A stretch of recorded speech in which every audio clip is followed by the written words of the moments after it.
Hello, welcome to the latest breaking news. In this video, you will see important news on USA trending and breaking.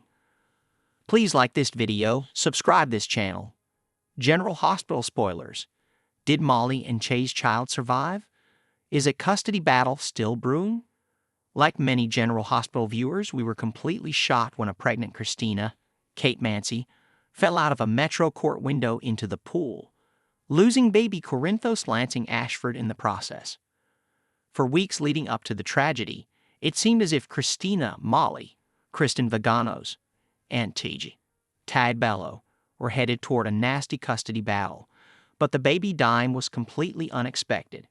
Heck, it was during the week of August 19 when Molly ripped into Kristina for the loss of the baby and Kristina's plans to keep the girl, which seemed like a taste of the drama that could have been. Pivoting slightly, let's talk about Molly and Tajh's first attempt to have a child when they used Andrea, Lillian Harrison, as a surrogate.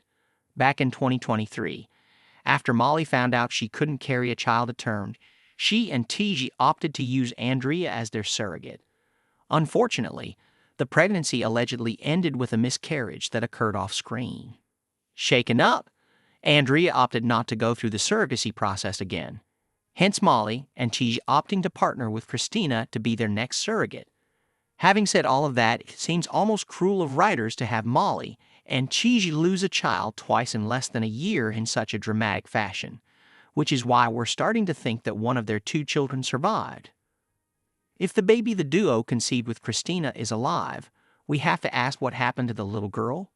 Using our imagination, we can picture the baby was swapped at the hospital for a deceased child and passed off as baby Corinthos-Lansing-Ashford. But who would be behind such a sinister move and why? Immediately coming to mind is John Cates, Adam J. Harrington. The FBI agent is pretty unhinged lately in his pursuit to put Sonny, Morris Bernard, behind bars.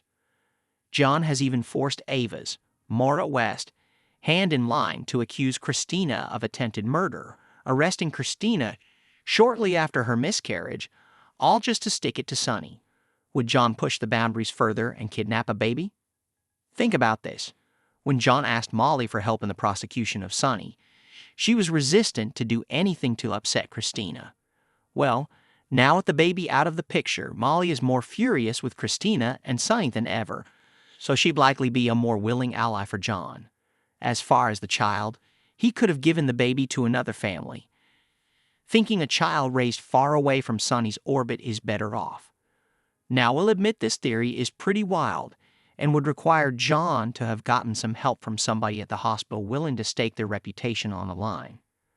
Let's say the child Kristina was carrying did die, then perhaps Molly and Tajh's child with Andrea is still alive. We admittedly found Andrea's off-screen miscarriage to be suspicious, and her character was a bit too shady and mysterious for our liking. Could Andrea have lied about a miscarriage so she could keep the baby for herself if she got too attached during the pregnancy? Possibly. On a final note, it's rather interesting that Brad, Perry Shen, of all people, popped back up at the hospital asking for a job back in the lab during the week of August 19. He was fired before for his antics falsifying paternity tests, so bringing him back now doesn't seem like a coincidence. While we aren't saying he's done something to falsify any paternity test again, we have to wonder if he's back to be roped into a potential paternity storyline later if Molly and Tajh need to verify whether a mystery baby arriving in Port Charles is their long-lost child.